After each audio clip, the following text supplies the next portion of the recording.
Good morning. Well, hello. Or should I say, howdy? Howdy. Uh-oh. I have a feeling I know what's coming up now. You do? It's something that would make you go howdy. I'm so glad that was your reaction. Uh, I can't wait to start the show. We need to start it right now. okay, let's start it. Let's do it. Just don't just keep on going on and on about starting the show. Let's just start it. Should I play the theme song like right now? Yeah. Okay. You've heard of. Hello and welcome to Bands You've Never Heard Of. I'm JR and I'm And- excited. And I'm Gary, and I'm also excited, but for a different reason. Yes. So it's 2026. We have had plenty of episodes come out more often than I had originally planned. Like, if you've been paying attention to this show, you know, we've been putting out an episode a week as opposed to every other week. And that's simply because we had a bunch of shows that were kind of time critical, right? They needed to come out because there was live performances happening and then follow-up interviews happening live at the Southern Cafe and Music Hall right here in Charlottesville, Virginia. We saw the Psychedelics live. That was insane. As we're recording this, we are preparing to see Tobacco Road live this coming Sunday if the weather holds out. So we'll see how that one shakes out, but we'll see. Yeah, like everyone else on the East Coast, Midwest, pretty much everywhere south, we're under a sheet of ice and snow, and we can get around now, but we're supposed to get part deux this weekend. So. Yeah. So I'm pretty freaking excited for several reasons. One, if you listen to recent episodes, you know we were going to badger Danny over there at the Southern Cafe and Music Hall about partnering up, sponsoring the show, and Danny said yes. We made him an offer he couldn't refuse, really, which was, can you just let us in to interview the band and we'll talk about you on the show. And we'll talk about you on the show. And if we somehow get a whole bunch of listeners at some point, maybe money will change hands, but we're a long ways away from that. We've got a lot of you people listening have a lot more word of mouth to be doing to help us reach some numbers that might impress Danny and the marketing staff over there at the Southern. So get to work, people. Tell your friends and family about this show. Tell your neighbors, especially anyone around Charlottesville. I mean, that's the key, because we need to put butts in seats. Yeah, we're working hard to find bands that need to have been heard of, but so far they are bands you've never heard of. And I've got one for you tonight. I have been sitting on this one for about a month now, and I can't wait. And I got a very specific order in which we are going to reveal this band to you, Gary. Oh, great. Because we've started doing this thing recently where I love that you have a preconceived notion based on the early information I give you about the band. Mm-hmm. And then it's always wrong. And we like to see if that lines up to what the band actually sounds like. So far, I'm batting a big 0, I think, for my preconceived notion, which is great. I mean, that's the whole idea. And I'm actually trying to figure it out. I'm not just sandbagging, but it's a swing and a miss every time so far. So I gave you a bigger hint to this band than you realized earlier when I said howdy, because that is actually the band's name. Oh, howdy. Their name is Howdy. All right, what do you think they're going to sound like just based on that one little tiny bit of information? It's not death metal. I don't think it's death metal. I'm going to go with it's it's too much. It's too obvious for it to be a Americana or a bluegrass. So I'm going to go with horn band. A band with horns, huh? Horns. Awesome. All right. Just because, it's like this is what I wanted to have happen. This is great. All right, your next tidbit about the band is that they are based out of New York City. New York City. Does that change your preconception of what they might sound like?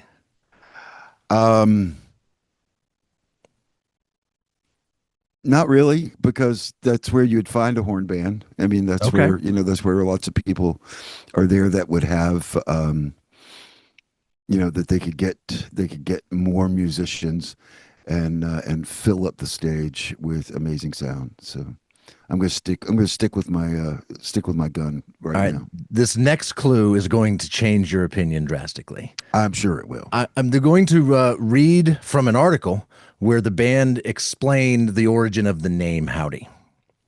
Oh, there we go. As a family, we grew up together sharing the dream of playing music. We started playing together at a young age. We were very close and spent a lot of time together, so it was natural for us. Howdy started around 2007. The name came from a guitar pick that had Howdy, spelled Howdy, written on it. We thought it was cool and spelled it phonetically in Spanish. So the name of the band is not Howdy, it is Joudy, which in Spanish is pronounced howdy. At this point, the name has taken on a different meaning. I like to think of it like the mystical character from Twin Peaks called Howdy or Joudy. So, okay, so now we definitely no horns. Um, I'm gonna go with shoegaze. Did you just say shoegaze? I just said shoegaze. What led you to that? Are you just picking genres out of your I'm ass? picking the most. No, I'm picking the most unlikely genre it could possibly be, uh, based on what I have here. Wow. Oh, this could not be going better. I got to tell you. And you know what? I'm not embarrassed at all. No, you shouldn't be. You should not be embarrassed for reasons you will become clear very shortly. So I'm going to tell you a little bit more about their musical origins. You ready? Let's go. We are from a country where the music that you listen to on the radio is mostly salsa, merengue, and Venezuelan folk music. That's our roots and our culture. However, growing up as kids, we were influenced by older cousins who played us 80s and 90s rock, grunge, and heavy metal. It really got our attention because it was an entirely new sound to us. We learned to play our instruments together as teenagers, making covers of these songs. You want to stick with shoegaze, or are you going to change? No, I'm going to go with. We're going to move it over to mariachi metal. Mariachi metal. This is amazing. So They're gonna love me when they hear this. I can't wait. I cannot wait. So it is now that I will tell you how I found this band and why I found this band, because the why is more important than the how. What is it? About a month and a half ago, America captured Nicolas Maduro from Venezuela. From Venezuela. And it was that weekend that we were at band practice together, and I said to the band, "It's crazy. There's nothing on the news except for this whole Venezuela thing." And somebody said, I think it might have been Brian, "Hey, you should do a Venezuela band for your show." That's it. Yeah, that was. I think that was Brian. So I chose to say not one word about it in the rest of practice and ever since, because that's exactly what I was going to do. This was a stroke of genius, a rare stroke of genius on Brian. For Brian? Yes. God, don't let him know that. He's taking pot shots. He doesn't deserve it. But I thought, yeah, that does make sense. I would love to know if there's a Venezuela band that fits the criteria for bands you've never heard of, that we could talk to, interview, that would makes great music, and would maybe be willing to go through an interview, maybe where we ask them questions about what it's like to be Venezuelan right now with all the shit going on. So I went to AI. I went over to Perplexity. The dark side. Yeah, I went over to AI and I kind of explained what I wanted to do, and it said, "All right, here's some bands." And the first round wasn't quite right. Most of them had too many plays. They were too popular. So I dialed in a little deeper. And the second round of bands that it gave me, this band was on that list. And I knew it was the right band as soon as I started listening to it. As soon as I read their bio, I knew this was the band we were going to do if I could reach out to them and they would agree to be on the show and let us play their songs. And they did. They responded right away. And so I am super psyched about that. Shall I read you their bio or shall we get to some music? Your choice, Gary. I would like the bio. All right. That's one of our mainstays. I think. You got it. The bio says, New York City, heavy garage rock outfit Joudy synthesized dissonant melodies and hypnotic rhythms into a sound somehow both austere and lush. Displaced by political unrest in their home country Venezuela, the band reunited in the United States in 2020 and have since built a well-earned reputation for their explosive live performances. So I was closest with shoegaze. At least one article has described this band as shoegaze. You got it. I'm totally giving you credit for that. You guessed it. It's shoegaze. Now, you know a whole lot more about shoegaze than I do. I didn't even know what that term meant until a year or so ago when we were playing a festival with a shoegaze band. And I'm like, what is shoegaze music? And you had to explain it to me. I'm confident we have somebody in our audience who's going, what the fuck is shoegaze? Could you explain what shoegaze is for our audience? It's generally slower. And there's two different sides of shoegaze. One is like Cocteau Twins and just very ambient and very ethereal. And then the other is total drudge. It's like heavy, but they call it shoegaze because they use a lot of effects pedals and they're constantly switching their pecs and all the players are staring down at their feet to switch the pedals. That's why it's called shoegaze. So shoegaze doesn't necessarily refer to the sound of the music specifically, but more the fact that there's probably a lot going on with different sounds and things like that. Basically, whatever those sounds might end up being could be different, but right. The more popular side of that of shoegaze is the heavier, definitely. Yeah. As far as being called, wanting to be called shoegaze. All right. But it's a burgeoning scene that's been around since the 90s, a genre as a genre. My Bloody Valentine is one of the top shoegaze bands. Here is Joudy's Spotify page. And as you can see, they still qualify for our show. Here's their plays. Nothing more than about 43,000 on any one of their songs. And let's go look at their catalog before we start listening. I want to show you because that's how we're going to choose the song to play. I've got it chosen, don't worry, but I just want to show you what's going on here. So if we go back to the beginning, their first album shows up as being released in 2013. That might be accurate. It might not. I think they re-released it at some point. But this is their first album. And I want to ask you a question because I will fully admit that I didn't figure it out. But there seems to be something going on with the names of these songs. If you're watching this episode on either YouTube or Spotify, you're seeing what we're seeing. If not, then I just want to tell you all of the names of all of the first 11 songs have something in common. And I can't tell you what it is. I'm curious if Gary notices it. All right, so this is their first album. The title is La Bestia. And as you can see, songs 1 through 11 are titled similarly. And then the last song is La Bestia. But I'm wondering if you're picking up on what the theme is with the names of these songs. If I knew what "na" meant in Spanish, that would probably, because all of them have the same first two syllables, and that has got to be that's got to all reference something special. I don't know what what "na" means. All right, what about the letters after "na"? Oh, now I get it. Yeah. You see it? 1, 2, 3, 4. Yes. 5, 6. N1, N2, N3, N4. NA stands for the letter N. Oh, okay. So if it was written out, it would be N1, N2, N2, N3. N3. And in fact, in the video we're going to watch here in a minute, you'll see that.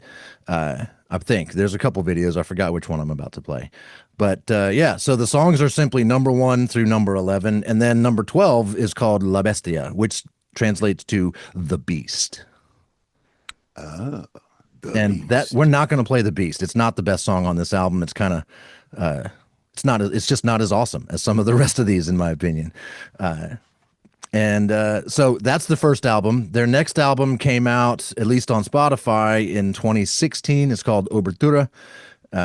And there's not a naming convention for these songs. These seem to have all unique names.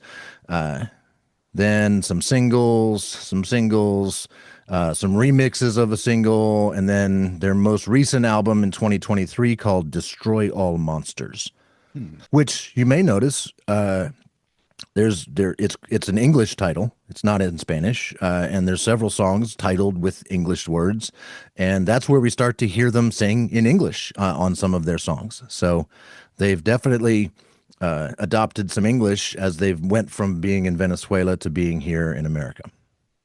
I've got questions about all that. Yes. And I'm glad that they have adopted some English because my Spanish is horrible. Yeah, I don't think you need to understand all of their lyrics to be as thrilled about this band as I am. I don't. Oh, no, not at all. I can pronounce things in Spanish pretty good. I can pick up some words here and there, but I am not in any way, shape, or form fluent in Spanish. So I'm very thankful that these guys speak English. And these guys, by the way, I do have their names. It's a 3-piece band. Diego Ramirez on vocals and guitar, Gabriel Gavidia on bass, and Ulrich Navas on drums. So it is a 3-piece. I read in one article that when they were in Venezuela, they were a 5-piece at their height before they had to flee the country. So they've reformed as just these 3 cousins back here. That somehow they all made it back into the New York City area and reconnected and all of that. That's how the band got back together.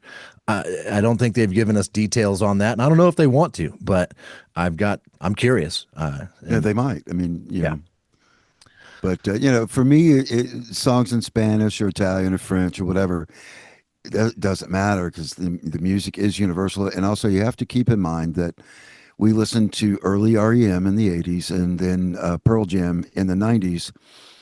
So, God knows what language they were speaking, but it didn't matter because it was awesome nonetheless. And, according to Michael Stipe, he didn't even know what he was singing half the time. So it's the end of the world as we know it, isn't it? Yeah, it is. Let's play some music. Yeah, I was gonna say, we've been putting this off for too long. So here, the song I've chosen to play for you is number 3. N3, from their first album, La Bestia. And I chose this one partly for the song and partly for the video. It's a great video. It's a live recording of them playing this song in a studio. It was done 5 years ago, so probably in the height of COVID, which is why they're alone in a studio recording this. But it gives us a pretty good insight into who they are and what they sound like. This is N3 by the band Joudy.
That's Enetres by the band Howdy, originally out of Venezuela, currently in New York City. That was recorded in New York City. Gary, your thoughts? I'm in. Yeah. Yeah, I loved everything about it. The drive is incomparable. I mean, it's just and even the bass player getting feedback on the bass. You don't Mm-hmm. see people. You hear it sometimes, but by accident, not by necessity or not by choice. And that is, I mean, yeah, who cares what they're singing it, what language they're singing it? That was beautiful. Yeah, it does not matter that I can't understand a thing they're saying. I'm digging it. I have been listening to this so much. I have a workout playlist that this has replaced my workout playlist with this stuff because it, like you said, it drives, it motivates, it angers, but also fulfills at the same time, and it just makes me want to go. Yeah. And it does sound a bit on the angry side, and so I'm wondering if they are, this will be great to get them to share if they care to share, if they, how politically motivated they are and how politically active they are with Yeah. their music. I think we have questions. But on it was that. definitely shoegaze. Yeah, right. Shoegaze. Mhm. You want some more? Yes, I want more. All right. Bring me more. I'm faced with a problem. I have too many songs that I want to play you, so I've got to make a tough choice here. I think I've It looks narrowed like it you down got to some live ones down there. yeah. There's some live, and this one's kind of cool. Let's go see where this one falls on their list of albums. It's a song called Mastery. It's the third song on their most recent album, Destroy All Monsters. It's been played 20,000 times. It's up there in their top three for number of plays. And what's nice about this video is that, and this song is that it is in English, and they also have lyrics on it. But other than that, the video itself is not like a captivating video. It was a live recording at WFMU, the radio station, and it's like 2 or 3 cameras all sort of superimposed on each other, so you can see a little bit of what's happening with each person in the band, but the lyrics are on screen, and the song sounds great. I enjoyed this video. I wasn't sure I was going to play this one, but it is the one I'm going to play you now. That is it. The song called Mastery by Howdy here on Bands You've Never Heard of.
There you go. That's Mastery by Joudy.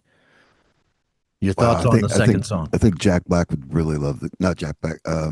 Jack White. Jack White. I'll bet Jack Black would like it too. Yeah, I think he would too. But I think Jack White would love that song. That had a lot of Jack White-isms in it. Not that they do that on purpose or anything, but just coming from that angle. The tone, I love the guitar tone, is just nasty. I love it. He sings quite well in English. Quite well, yes. Yes. No, it's the one thing that was disconcerting was the main picture in the video was from the front side of an iPhone or of a camera, and so everything is mirrored, everything is backwards. Yeah, and that always throws me. It's like the one thing I hate about TikTok is the people that do the stuff and everything is backwards. I can't do that. Yeah, no. They put this video out. I mean, they put it on their own channel, so they had some control of it, but that was a choice somebody made. And I can't say I love the video choice. I love that there's lyrics and that we can kind of see him playing, emphasis on kinda. But I liked the song. I like the sentiment. I love the depth of what he's singing about. Yeah. And I love the passion that's coming through. Like is there anger? I'm not picking up anger necessarily. Not in that one, but that might have been an old, the older stuff when, before they got here. Yeah. No, this video was out a year ago. The album came out 2 or 3 years ago. So this is some of their newer stuff. And spoiler alert, they have a new album coming out soon. And it doesn't exactly fall into a timeline that will allow them to give us a single to debut on this show. I've already asked. But we have new Joudy coming soon is what I'm excited about, really. All right. So I've played you 2 songs. What are we looking at on time?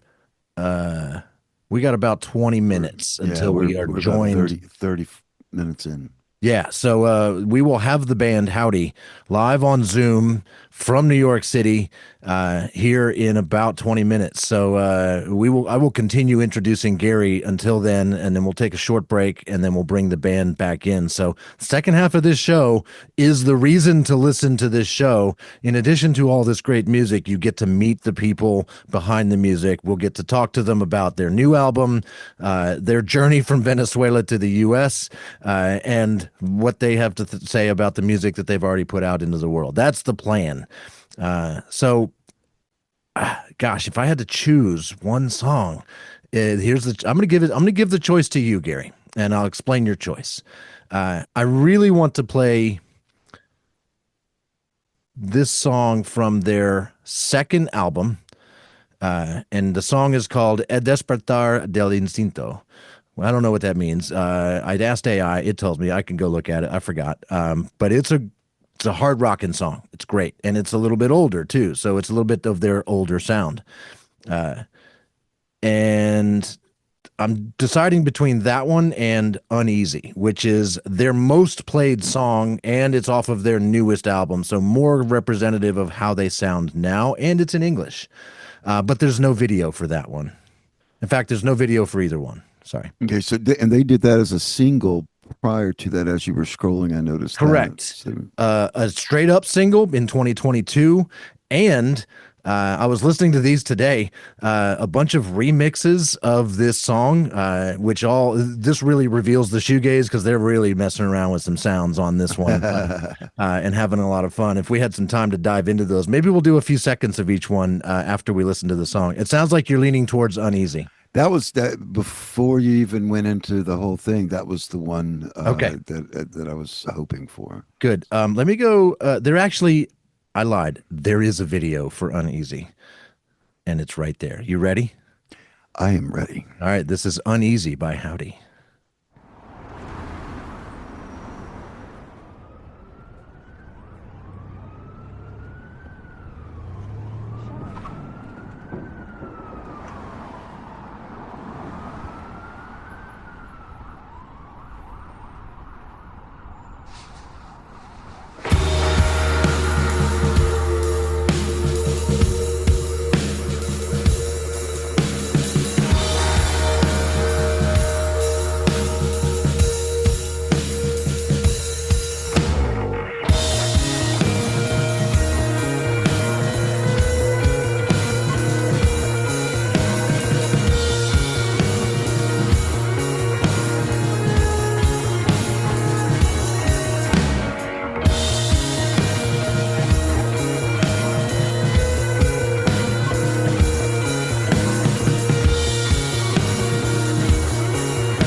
Uneasy, Gary. Are you feeling uneasy after listening to that?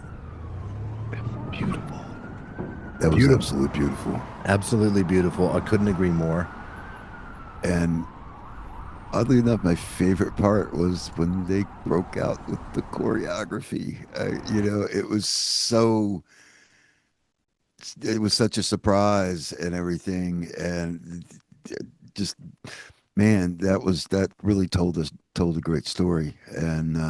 But the song also, I mean, it was, you can tell that one is is one of their later works, of course. But that's if that's the direction they're heading, hey, I'm all in because that was beautiful, and definitely that was my favorite song. As much as I love the first one, because of the drive, that one just had all the parts. Yes. I can't tell you how excited and happy I am that this went as good as maybe better than I even had hoped. I've been looking forward to this day for weeks now. The reveal went even better than I hoped it would. And the songs got better and better and better, culminating in your favorite of the songs I was able to play you during this first part of the show. I got to tell you, they got a lot more songs, and they're not always as shoegazy. Their older stuff, like on La Bestia, a little bit less shoegazy, a little bit Yeah, more yeah, that's rock.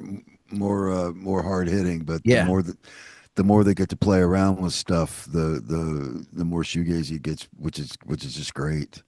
Um, and I'm they said in one of their articles, and I plan to ask them about this, but they talked about how they. Here, I'll read it to you, and then I'm probably going to read it again. It says, "No, never mind. I'm going to save it. I want to ask them about their live shows, and how that differs from their studio performances, the recordings that we hear on the albums, because they've got thoughts on that, and it's kind of deep. So I'll save it for them later. and Gabriel, is that the drummer or the No, I can give you the names again. okay Diego Ramirez is the is Volks? vocals He's and guitar. mhm, Gabriel Gavidia, bass. Ulrich Navas on drums. drums. Oh, so the other Gabriel is a different person. Okay, That was the I was just director of that video. right. I didn't know that he could have been doing double duty. Because there's other drummers that I know that do that. So Yeah, I wouldn't be surprised. But man, but so are no, you? that one, everything about the video was gorgeous. Gabriel is an artist in his own right, and his crew did great. Uh, but I love the song too. The song was much more haunting and kind of where I am these days. Yeah. So we are getting ready to bring the band in for this last part of the show. Before we do that, a few things you need to know. They don't have a website that I could find. They have a Bandcamp, and they have a YouTube page, and they're on social, but I could not find a howdy.com or anything like that. Their handle seems to be howdy, howdy, howdy, or at howdy, howdy, howdy, which I love that they're leaning into that. And they're on Spotify. All of their music will be added to the complete playlist of the bands you've never heard of. If you're not subscribed to that, shared that, save that, do whatever so that you can listen to all of the songs that we're finding from these bands on this show. It truly is a wonderful playlist, and it's now over a day long. You can spend more than 24 hours listening to all the songs from all the bands that we've ever featured on this show. Link to that playlist and a link to whatever we can find for each band is available at bindhopod.com. That's your home for all things band you've never heard of. Go there. Gary creates the website and updates it regularly so that each band has their own page with links and everything like that. Is that right, Gary? That is correct. And I have some work to do because I've been busy with other things, but I do have to catch up just a little bit. But man, it's really cool to be able to just go in there and find out anything you want to about these guys. And in a lot of cases, they actually have contact information and everything. If you're looking, they would love to hear from people. I don't know any band at this level, or any level really, that does not love hearing from people who appreciate their music. They responded to my email right away when I was able to find their email. I got them, and they were pretty quick to say, yes, this sounds fun. Let's do it. We're excited to talk about new album and all that stuff. So yeah, so we're going to be bringing the band back in here shortly. And I've got the perfect song to transition us from part one of this episode to part two. And I'm going to explain it. So one of the songs I wanted to play you, but we just did not have time for, is from their second album from years ago. And it's called El Despertar del Instinto. That's not the song I'm going to play you for this transitional period from part one to part two. The song I'm going to play you is just simply called El Despertar. And that's because in one article, they described that song, this newer single that was released in 2022, as a bridge. Musically, it's a bridge from their Venezuelan days to their U.S. days. And it's unlike anything I've played you so far. It's acoustic guitar, I think, and one voice. I don't think there's even drums on it. And there's a video for it, and I'm captivated by this video because it's filmed in one of my favorite places in New York City, which is the Bethesda Fountain in Central Park. And there is this long sort of covered walkway, cement covered with columns and archways and artwork all over the wall in the tiles and stuff.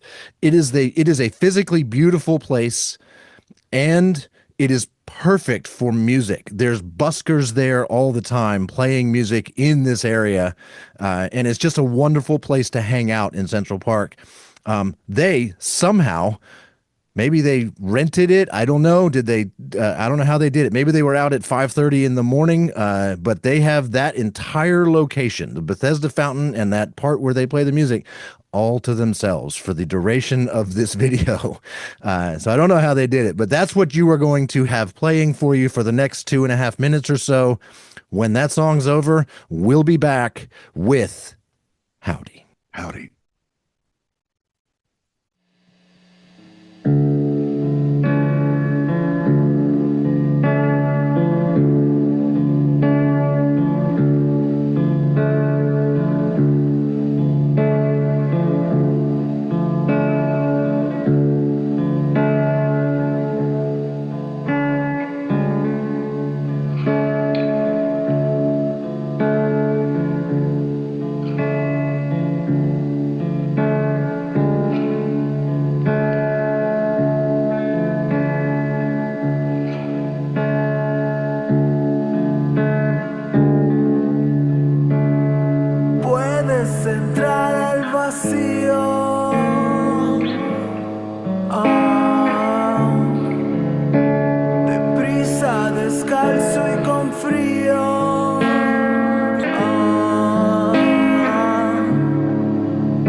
El Despertar by Howdy. We'll be right back with the band live. Hey guys. There he is. Is that Diego? Yes, that's me. Welcome Hey, to our show, Diego. Thank you for Thank being you. here. Yeah, my apologies for the delay. It's crazy, snowy days in New York. Yeah. I was just in New York last week. I was on a train home on Oh, Fridays before it got all crazy, back to Virginia, where I'm at now. good. I'm Yeah. glad you're like not. Yeah, you missed it perfectly. Yeah, no, it's crazy. Will it be just you joining us tonight, or will the rest of the band be Yeah, here? the rest of the band couldn't make it today. I'm sorry, but yeah, I can do this. You got this? Yeah. You got this. I Yeah. believe in you, buddy. I'm Gary. Wait, And should I you do know you JR already. horizontally or what Oop, is? it Oh, didn't. no. It didn't. It didn't flip flip when you flipped flipped. it. Right. If we can get it to flip, that might look better. Oh, Okay. now Oh, flip it. there we go. Yes, that's the Oh, winner now right there. Cool. Now we're in stereo. Yeah. Diego Ramirez, right? Yes, that's right. Welcome. I'm JR. This is Gary. And Gary, JR, nice to meet you guys. we do a little show called Bands You've Never Heard of. And you qualify to be on this show simply because you don't have more than 100,000 plays of any of your songs on Spotify yet. Emphasis on yet. Yet. Awesome. I have every reason to think that is not going to be the case for much longer. And we always ask the question at the top of the show is we obviously you came on, but did it startle you that you got approached by someone going, "Hey, no one's ever heard of you"?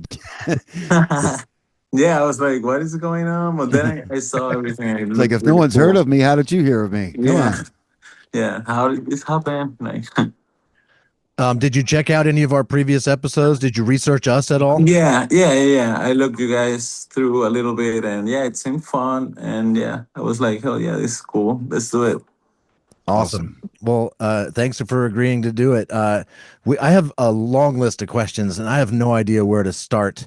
But it seems like maybe we should start with the fact that you guys originated from Venezuela and moved to New York. And I am so curious about that journey, and especially in light of like current events and stuff. Yeah. Please know this is not going to be an entire interview talking about that, but I can't help starting there. So Sure. I hope you don't mind. Yeah, no, it's a long story actually. We've been playing for a long time. We started like in high school, and like the band. Like at the beginning, we had a different name, and then the drummer and me were like cousins. So we started playing since we were like kids.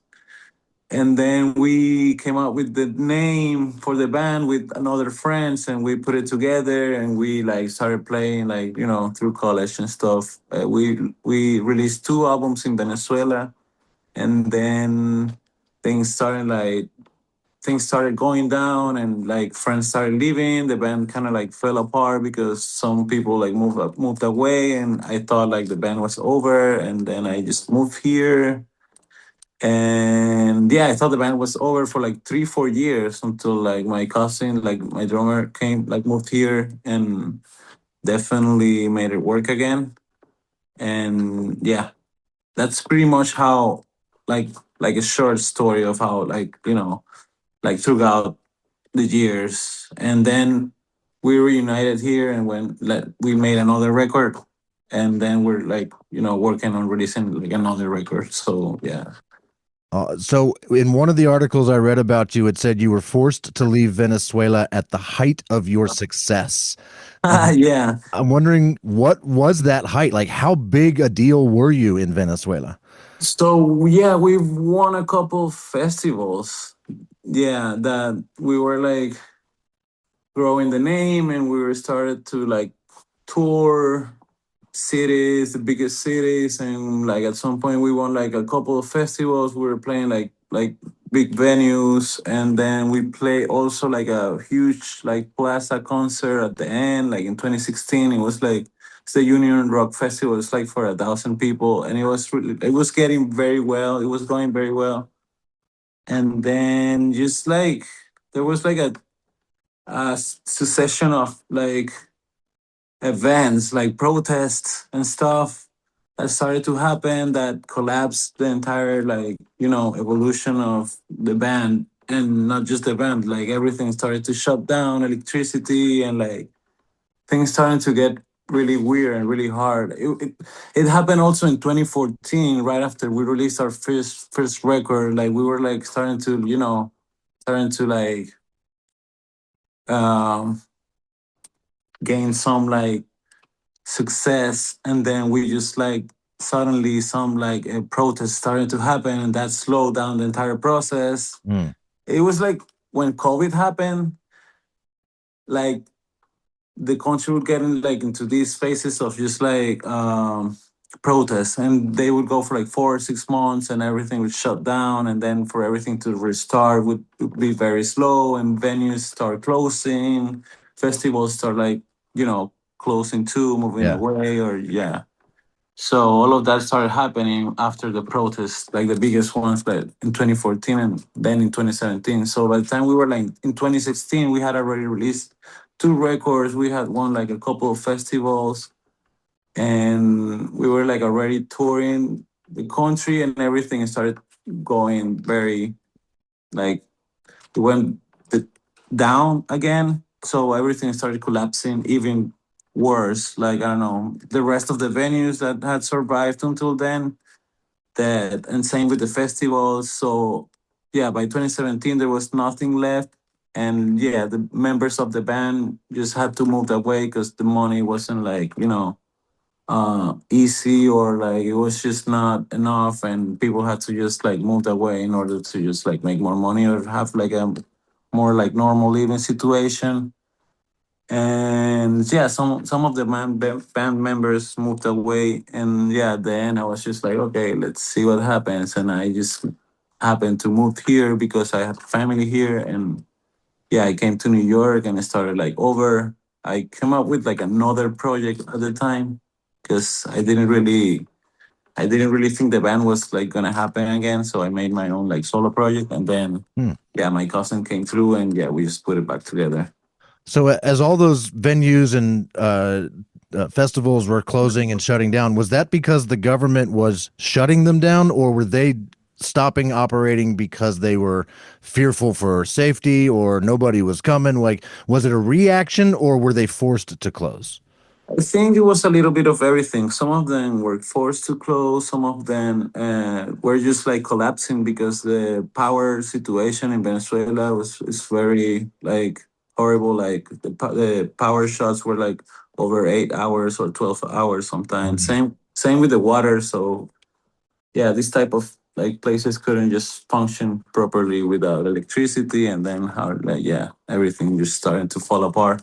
So everything started to close. So there was no space for culture, and everything became really just weird. You had to kind of just survive. And yeah, for someone like me, like I have like I've always been like I started architecture, so I've always been like an artist, and I want to just do this thing. And it was really hard to do it down there, so I had to like find my way up here and try again. Uh, I, And everything was welcoming to you when you got up here. It made how difficult was that transition? yeah. Just to Wow, start out from it was interesting. It was exciting too because it was New York, and that was amazing. And but also challenging because I didn't know the language for sure very well. I knew the basics, so I had to learn. At the beginning it was just survival and just trying to make money to pay rent, and and learn what I had to survive. And then I just found my way through everything. I learned the language. I started to meet people, and yeah, it became easy through the years. Yeah, I've been here since 2017.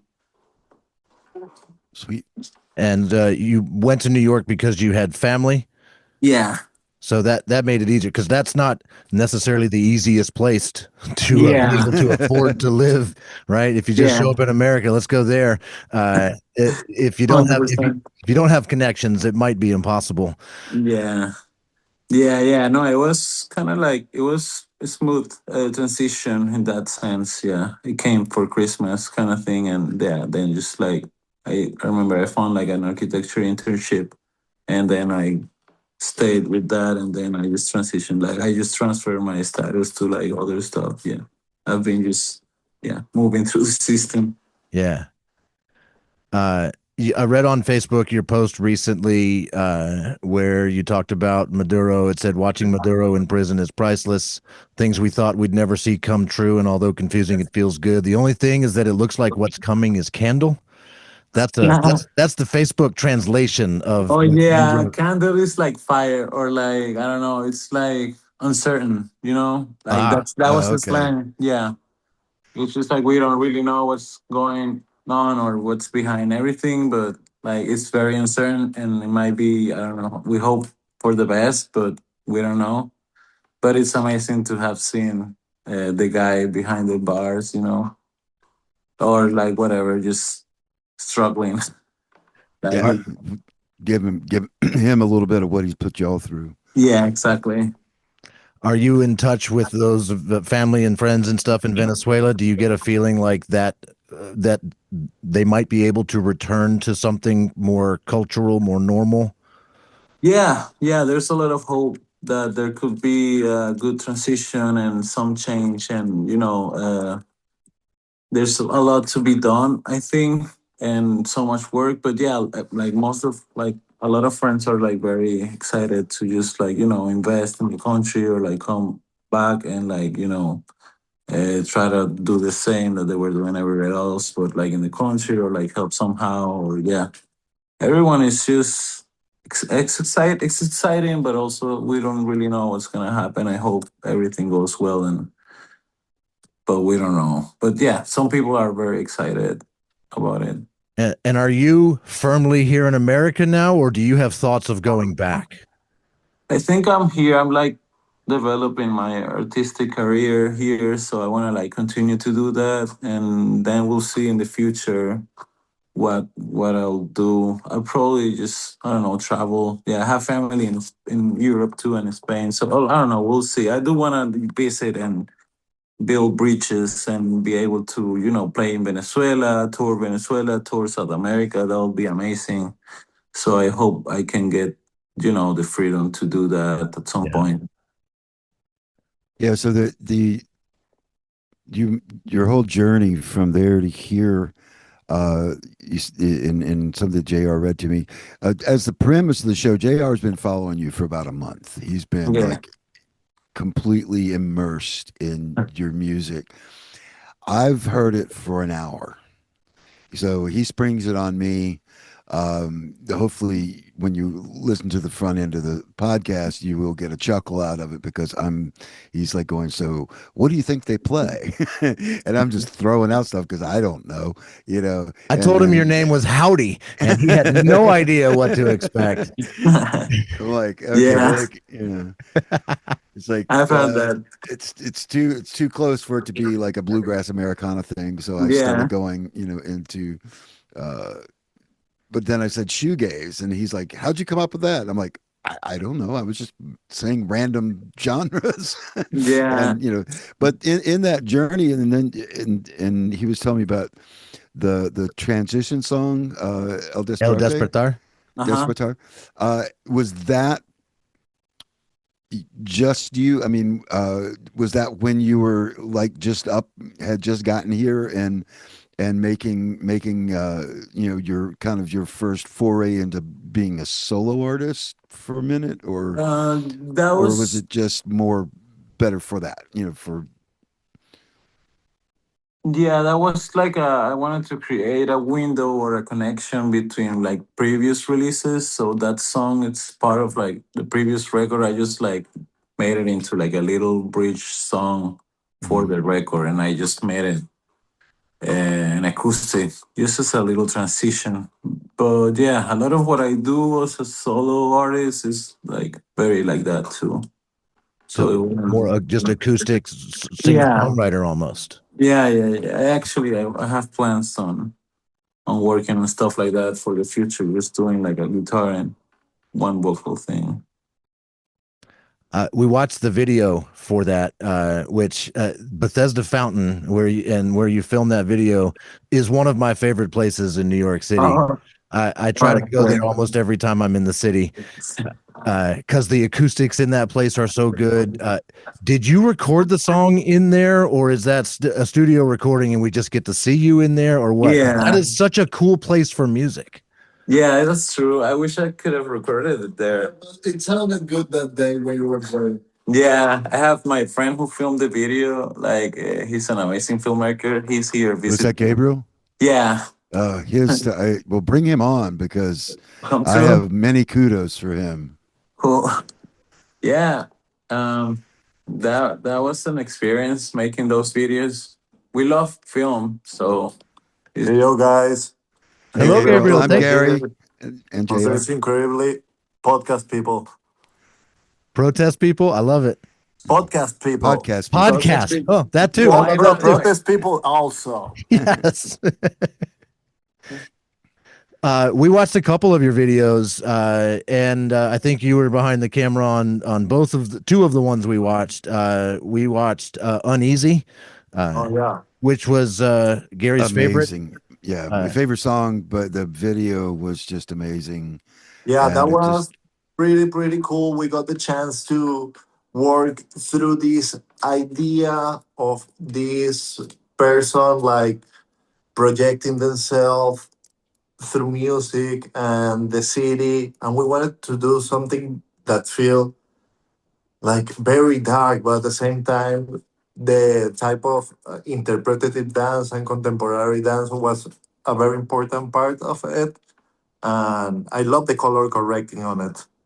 It's really very nice. We were freezing. We shot that yeah, in in winter. in the middle of January. That was in time. The cameras were turning off because it was so cold. It was a mess, but it was great. It was in winter. We had to do it like at 3 a.m. because we needed to be like Be like lonely. lonely. So yeah, it was crazy. And we did El Despertar that same day. Like That's the name after. Like we shot on it down, when yeah. we went straight to Manhattan because the same thing. We wanted to like feel completely empty, and that place is very touristic. But that's cool. We got there. There was no one. Diego was playing. The vibe was incredible. Like it felt like the time stopped in that moment, and just his guitar like bouncing through the walls of this iconic place. yeah, It was exactly the environment that I wanted to capture this song. That it was for me like so personal for him, you know? yeah, it was cool. It was captivating watching El Despertar because I know how that place is. It's never empty. How did you find it with no people there? That's impossible. We were there at dawn, like I told Gary it had to be like 5:30 in the morning or yeah, something. yeah, it was fine. It was horrible, but we made it. We made it like in 10 minutes, 10, 15 minutes. It was hell, but it was great. Like because we were, it was overnight. We didn't sleep, Yeah. but we made two videos overnight. Yeah. And we shot gorgeous those videos. with cinema cameras. We shot those with red cameras Ooh. with a package of diesel cinema lenses. So everything was shot like Netflix style. Yeah, cinema camera. We got a nice color correcting, and we got a good friend of mine, Lucas from. He's a Venezuelan, but he's living in Argentina. He's a really good film editor, and he does a lot of like narrative projects. So he was able to like kind of finish telling the story in the edit for what we wanted to show on this video. Yeah. So what I got out of the video for Uneasy was a woman who is clearly being made to feel uneasy as she journeyed around the city on the escalator, underneath the canopies, and but in the end, when she starts dancing, it's such a triumphant moment to see that, right?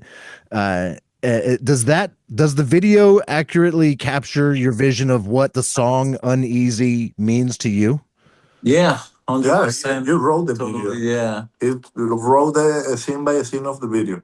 Yeah, no, it was amazing. That's what I was looking for. I wanted to capture like an empty city, like make the observer feel like small in like big city, empty.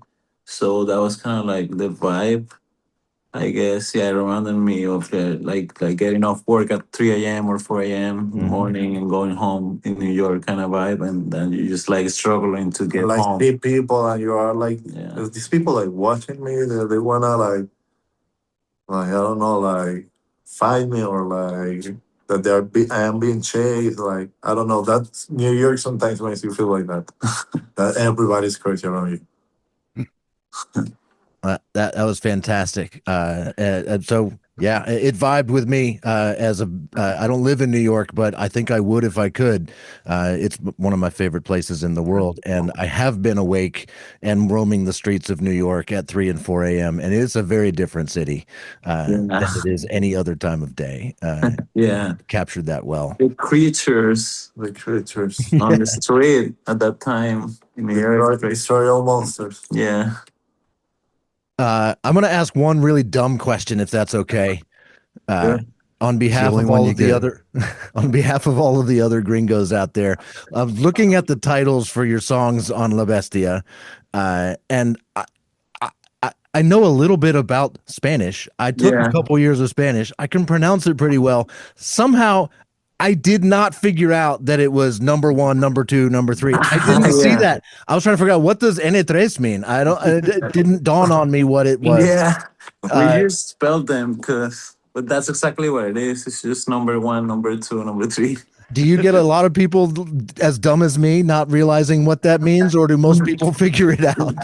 Yeah, I don't think this is the first time someone had actually figured it out. That has come to me and be like, hey, this is number one, number two. Like, I've never had this. And we kind of hit it that way because when we released it in Spanish, it was literally just an N and number one, and two, and three.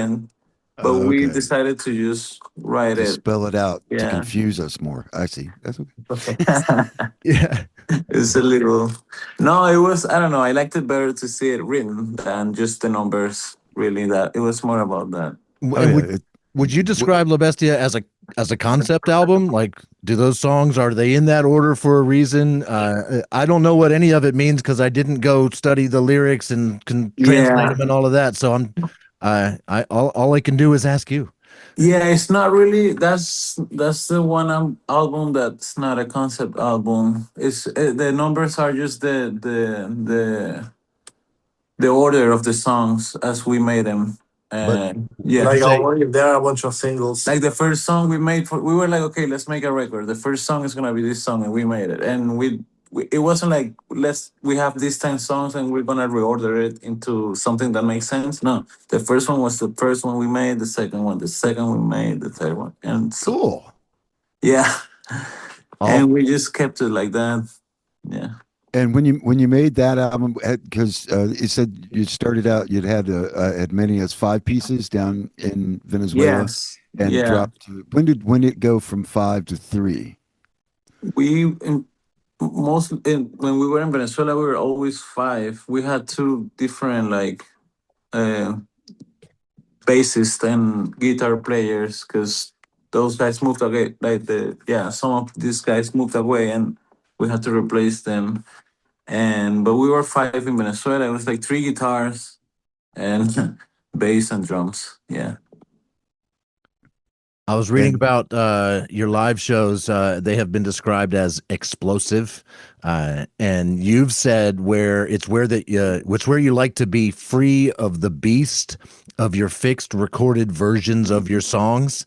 And so I'm kind of I was really hoping you had some kind of gig last week while we were there in New York. I would have made a point to come see you guys. But we had a gig on Tuesday. On Tuesday, right? Yeah. A very cool one.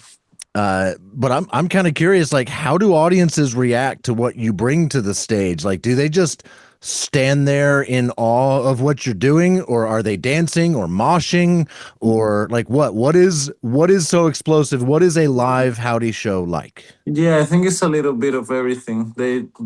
mosh, dance, and you know, stay there to just listening.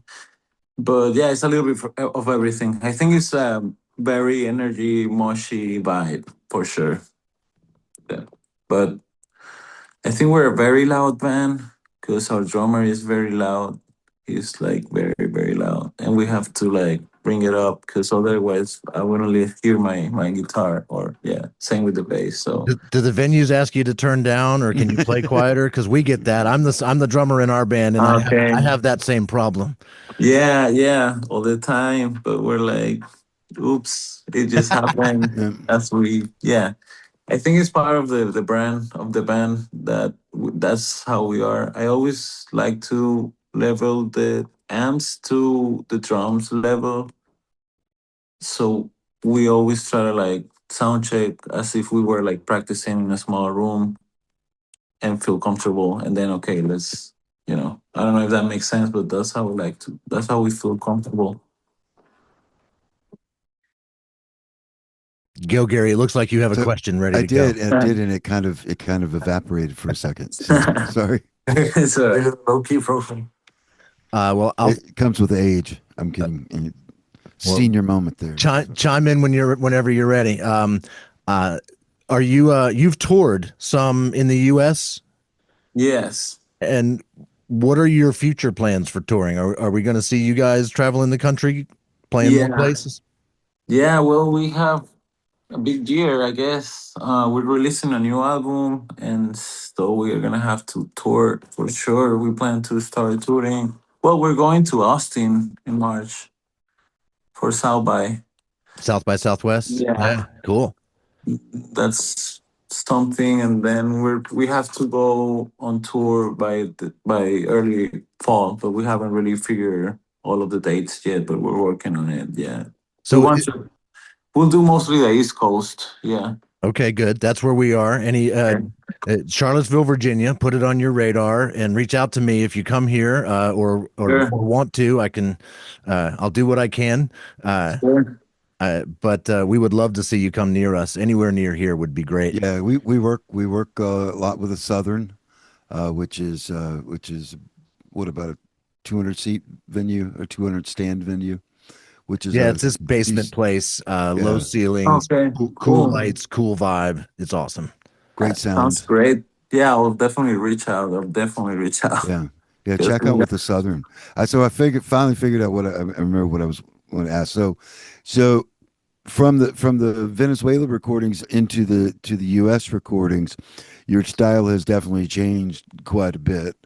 Um, and when people see you now, they're probably more attuned to the latest album and the latest your newer, more, I don't want to say polished, but more complex sound.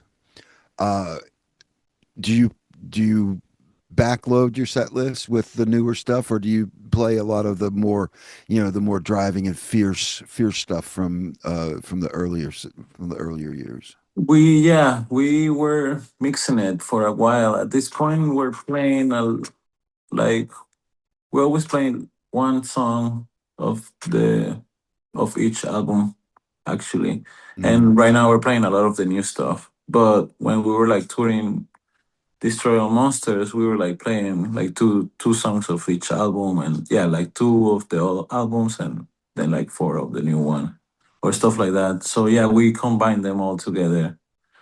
And how's the reaction between the songs, the older stuff, older material versus the newer? Well, definitely more energy when we play the old stuff. Yeah, because the Destroy All Monsters was definitely more shoegazy for sure. I think that's a Mhm. good way to put it.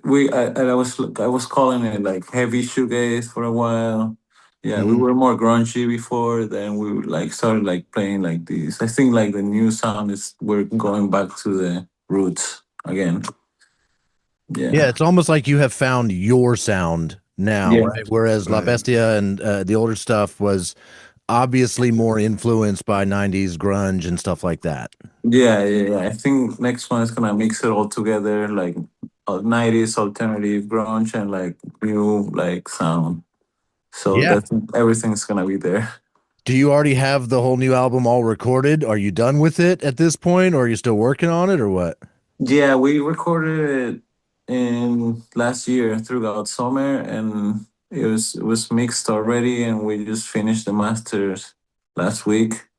So yeah, it's done. That was the that's why we made the show, because we're like, okay, this is the celebration for jump. The job is We're being getting it done. done.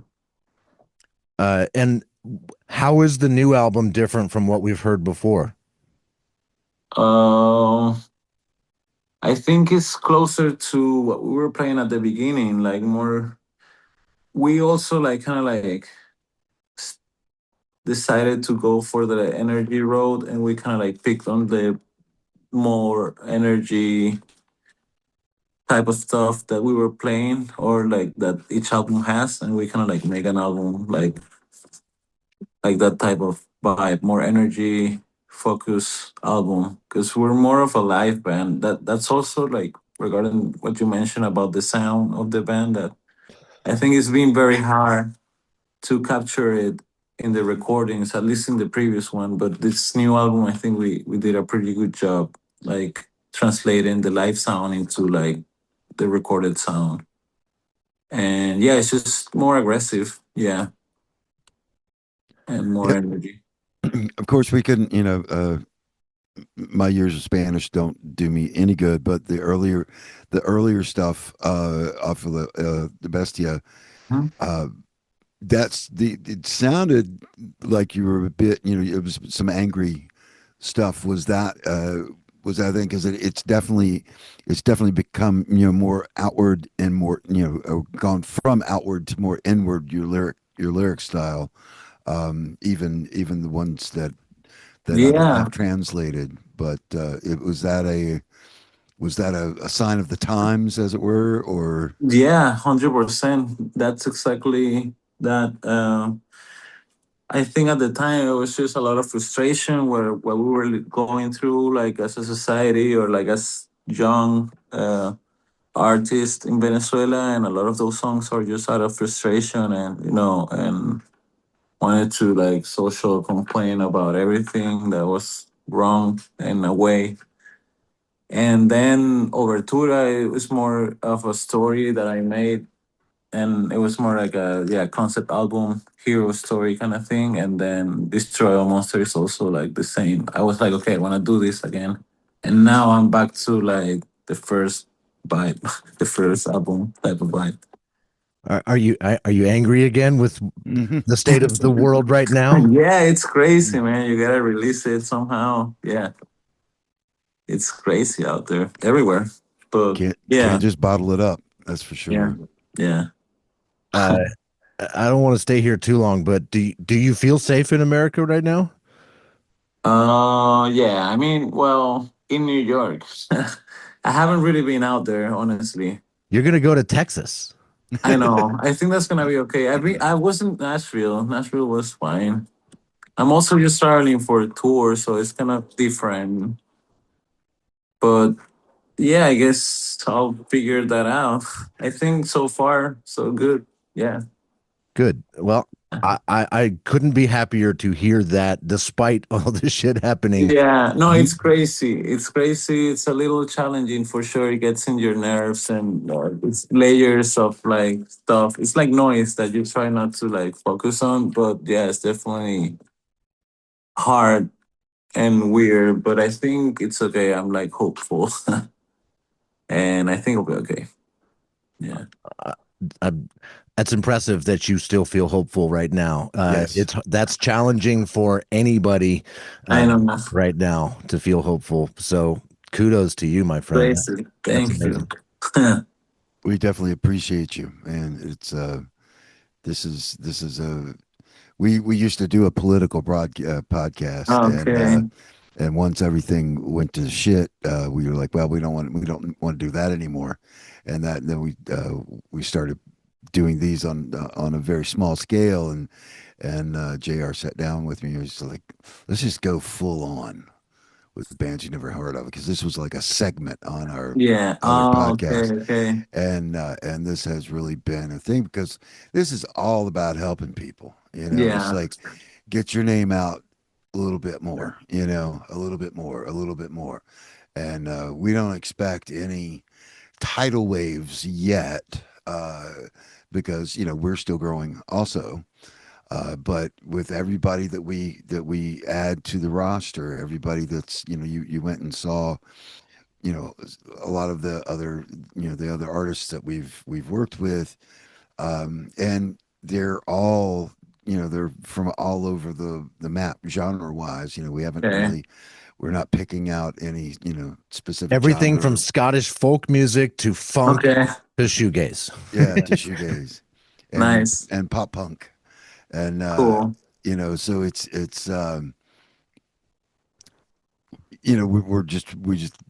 we need people like you that are positive about what can happen, Yeah. and that we like to celebrate that. I mean, that's what we're here. I mean, this is, we ask slightly different questions than most of the podcast realm do, because we are musicians. JR and I have been together for 18 years, Oh, cool. and so it's a thing that this is our life, and we want to share what we think about things, but most of all, we want to share what y'all have to say. And Yeah. so, That's amazing. and we don't gush and fawn over anybody uh facetiously. We mean it when we say your stuff is amazing. Thank you. And just and with the videos too. I mean, that I remember when we put out a record in 2019. I went to a local guy who does really nice videography, and I'm like, hey man, how much would you charge us to do a couple of videos for us? And he goes, you don't want to do that. It's not worth it. And I'm like, why would you turn down business? Number one, I've known Yeah. this guy. I've known this guy for 30, 40 years. It's like, uh, but what we're finding out in doing this podcast is the video. Video is kind of the new. I mean, that's something we can have control of. We don't have the algorithm control at Spotify. We don't know what's going on at Apple, Amazon, these things. And that's where you can really put a touch on it. And what you've done with with the music and the video is just such a high level of art. It's very, it's extremely impressive. Thank you. I appreciate that. I really do. I've always liked to see, like, do both things and see the band as an audiovisual project more than just music. So that's we Mhm. always try to like aim for that.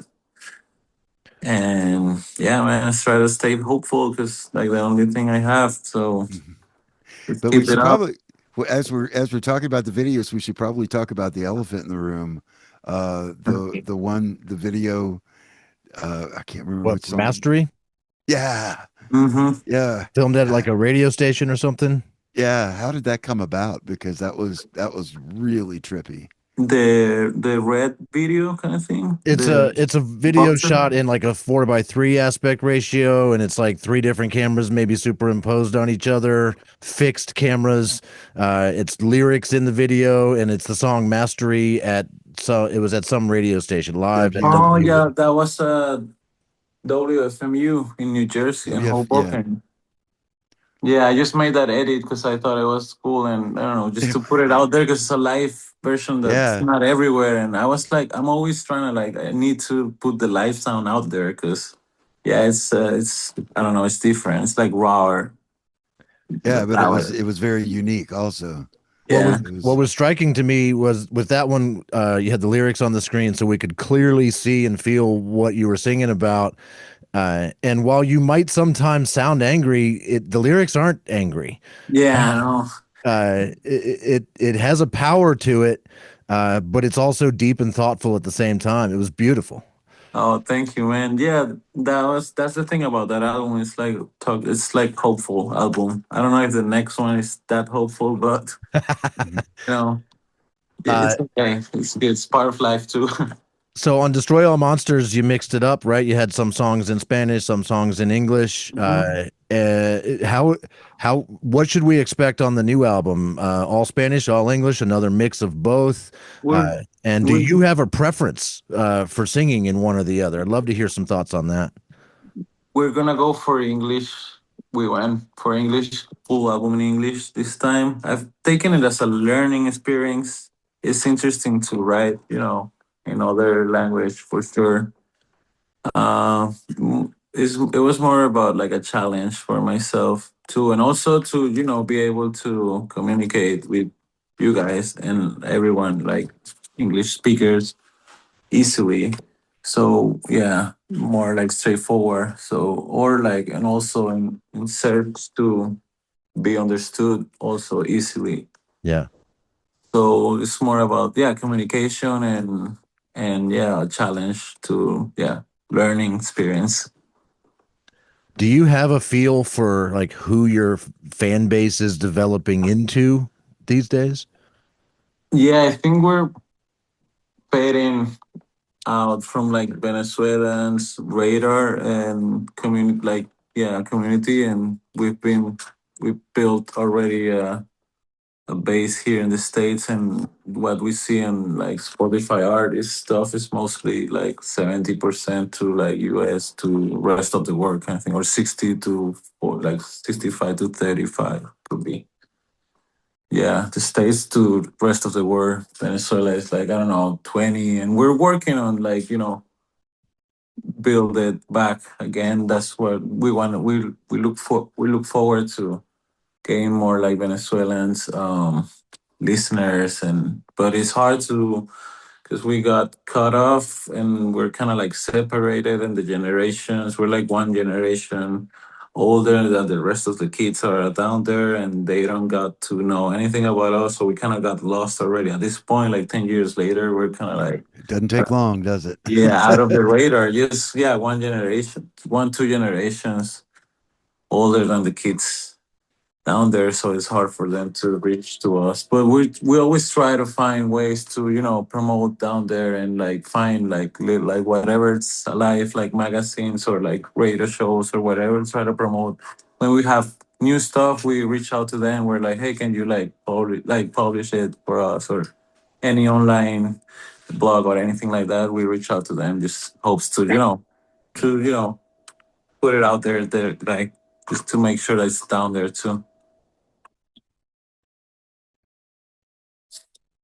Are you guys going to be putting out physical media when you release the new album, or will there be Yeah, vinyls and yeah, CDs? we're gonna do vinyls, and we're gonna have merch too and everything, the whole thing, like t-shirts and hoodies and stuff. But yeah, we're doing vinyls, which I'm really excited about because they're gonna be our first physical musical piece.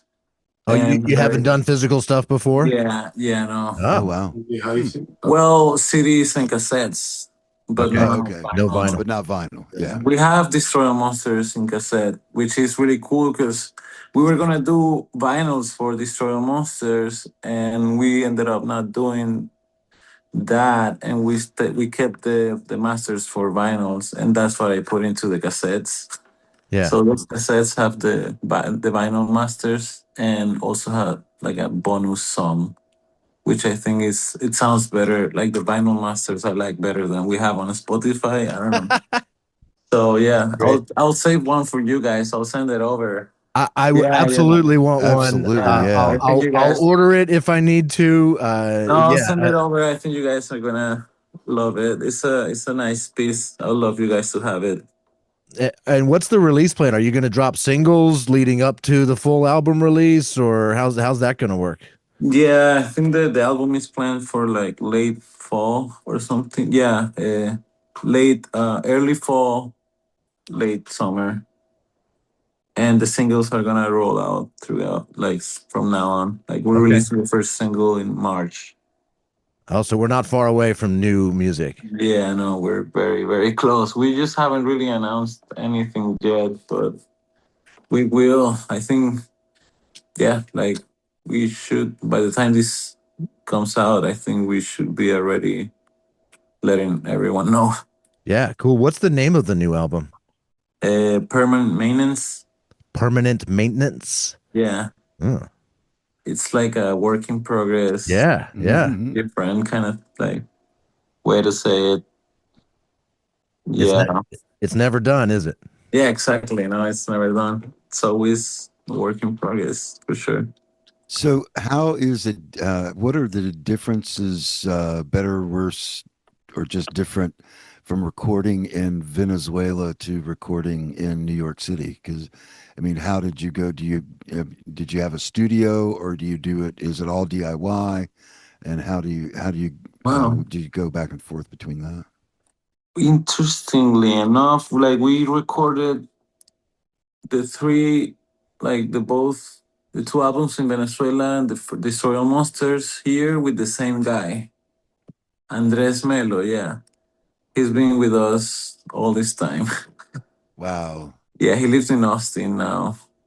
So yeah, we tracked those album in his studio. He was working out in Venezuela, the first two.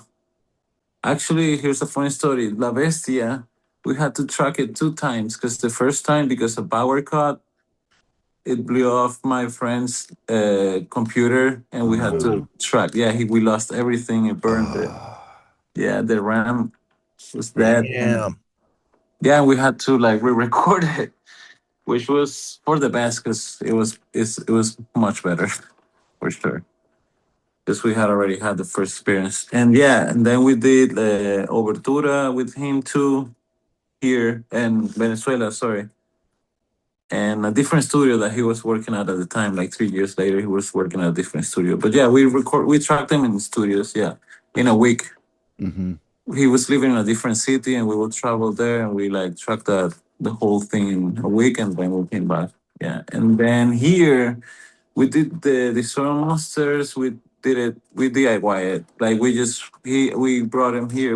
He flew in from Austin, and we rented a bunch of like equipment, like preamps and compressors and stuff, Hmm. and amps and everything we needed. Even like isolation blankets and stuff. And we went upstate and we tracked it in a basement, like like a friend's house that let us track it there, and we just set everything up and we tracked, yeah, destroy monsters in a basement, yeah, by Sweet. ourselves, yeah.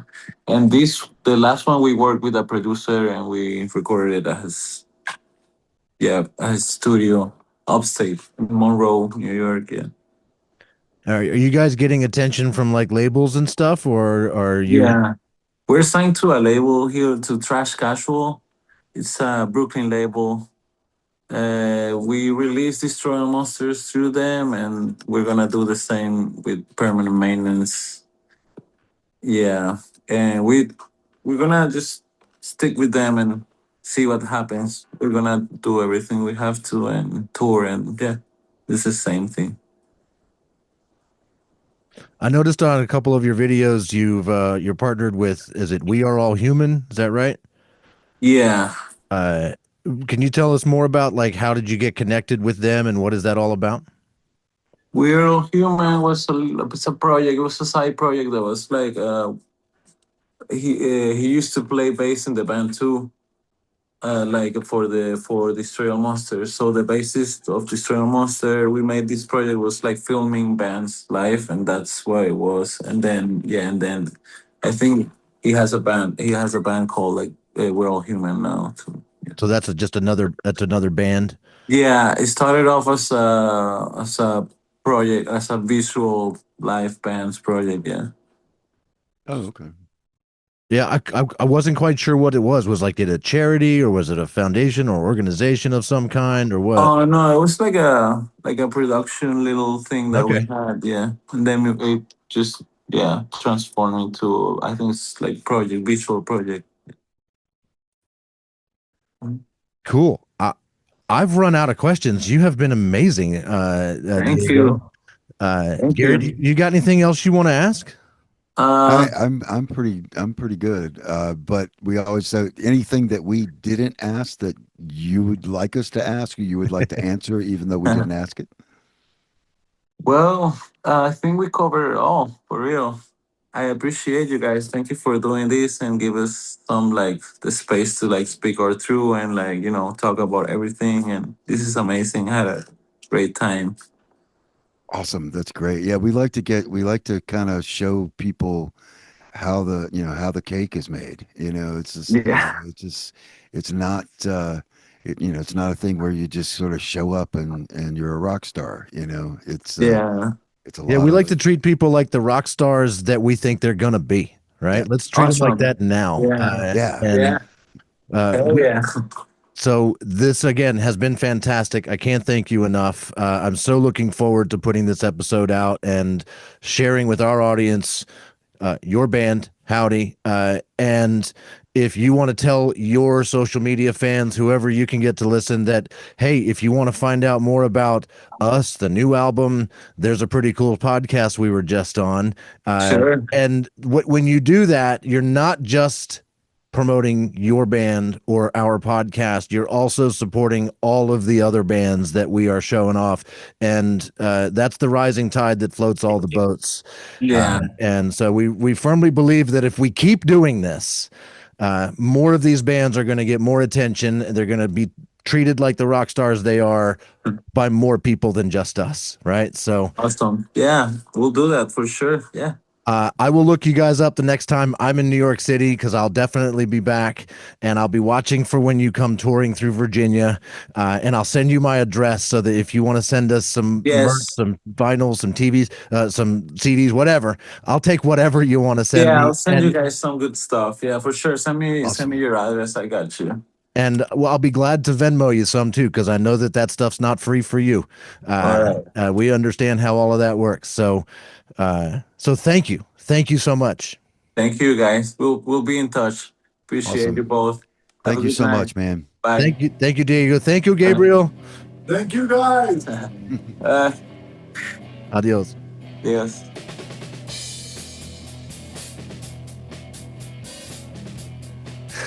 Well, that was awesome. Oh my gosh, this all of my dreams came true with this episode. Like I said earlier, I've been looking forward to doing this episode for all of the reasons, and all of the reasons came true.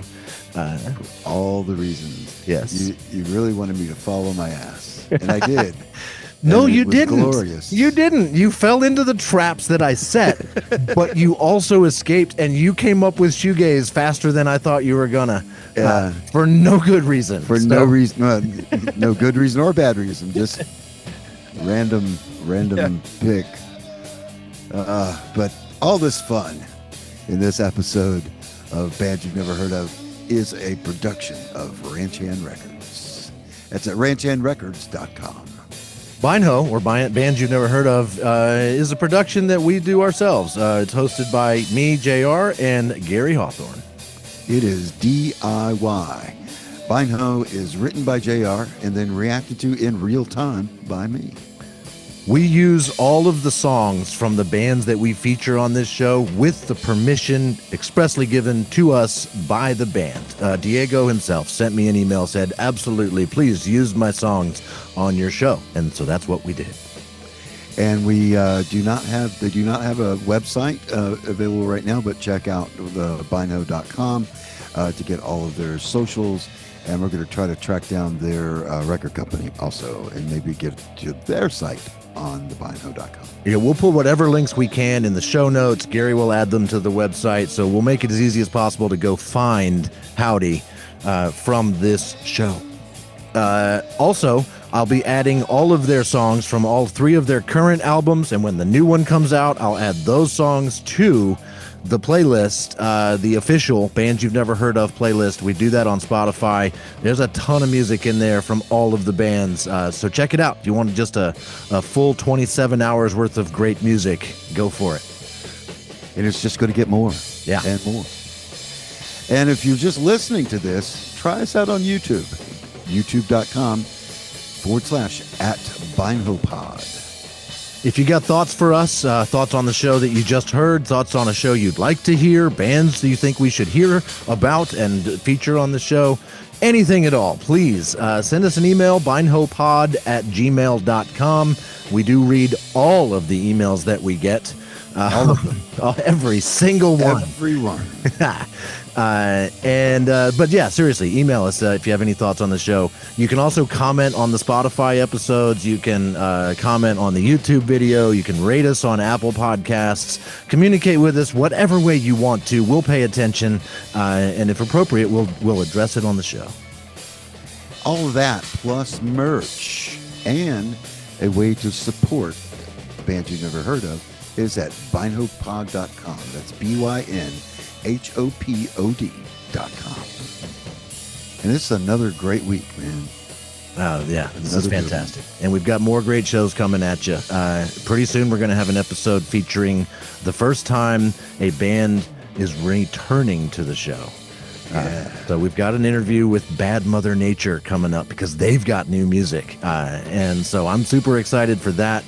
We've got more stuff coming from the Southern Cafe and Music Hall here in Charlottesville, our new sponsor that we are fully excited about. So lots of cool things happening. Please tell your friends, tell your family members, tell your enemies, tell everybody that if they want to find some new music that they've never heard before that they need to hear, this is a great place to do it. Yes, like and share to anybody that you can, and just float all of our boats. All right, let's get out of here. That's it for me, man. We will see you in just a few days. Peace out, everybody. Bye-bye.